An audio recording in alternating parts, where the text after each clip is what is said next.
Entonces, el que nos dijo bastante acerca de Barthes fue Mario Lucioni, que ya está en Italia, y también un personaje que ya murió, Franco Fossati, que era el mayor especialista en Barthes del mundo. Entonces, esta historieta es una historieta aparentemente para niños, ¿no? Pero tiene niveles de lectura, porque si lo lee un niño, va a entender y le va a gustar en su nivel. Si lo lee un adolescente, también, y si lo lee un adulto, también. Tan es así que en la época de la dictadura de Velasco surgieron libros en contra de las historietas norteamericanas, ¿no? Y uno de ellos fue Para leer al Pato Donald, en donde se decía que todas las historietas del Pato Donald estaban digitadas desde Norteamérica, no por Walt Disney, sino por la CIA o algún estamento parecido que daba, digamos, una especie de vamos a decir, mensaje subliminal para los países subdesarrollados. Pues pero... ¿no? Y también para los países desarrollados. Los países desarrollados como Norteamérica veían a los países subdesarrollados como salvajes o semisalvajes. Entonces muchas de las aventuras de Disney, lo que decía el libro era que transcurrían en otros países en donde siempre los salvajes les hacían trampa a los norteamericanos, ¿no? Los pintaban como unos tramposos, en fin. Hay toda una crítica que sería interesante que se leyera ese libro, que fue parte de una época y que a lo mejor sirvió también para que la dictadura militar, no de Velasco, sino la dictadura militar, prohibiera a las historietas en un decreto supremo que una época. El año 75, sí, 75. Entonces, pero digamos, es muy difícil, porque Barthes era un genio. Tan es así que una vez que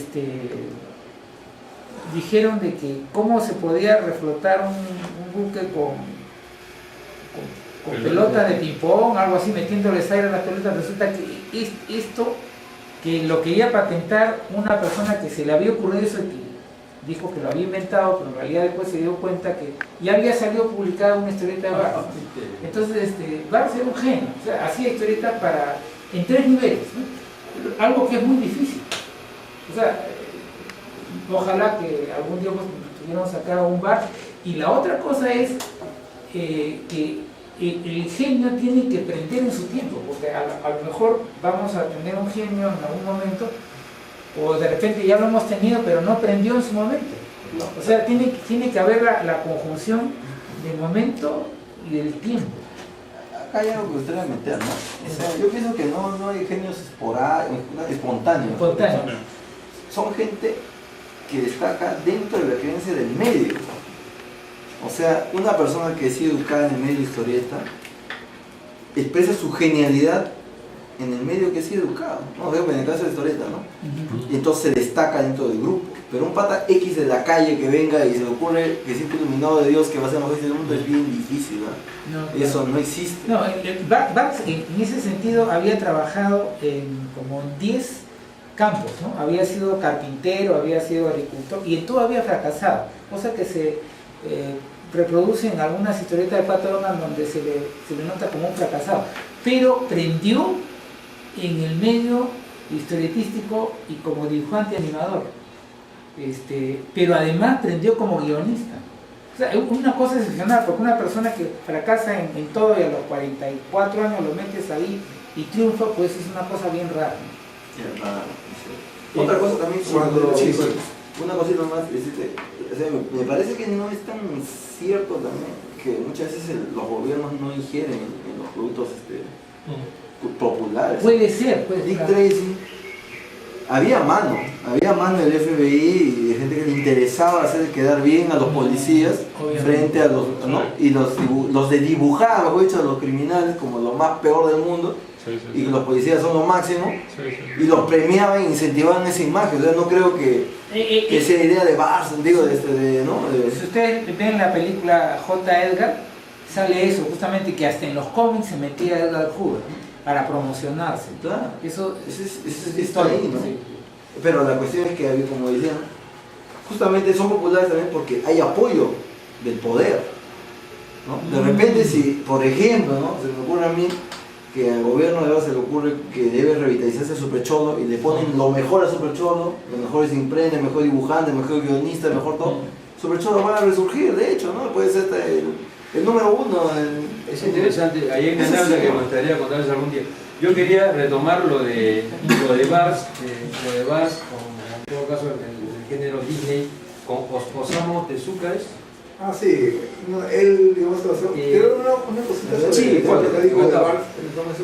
Barks también, que yo recuerdo, cuando él comenzó a...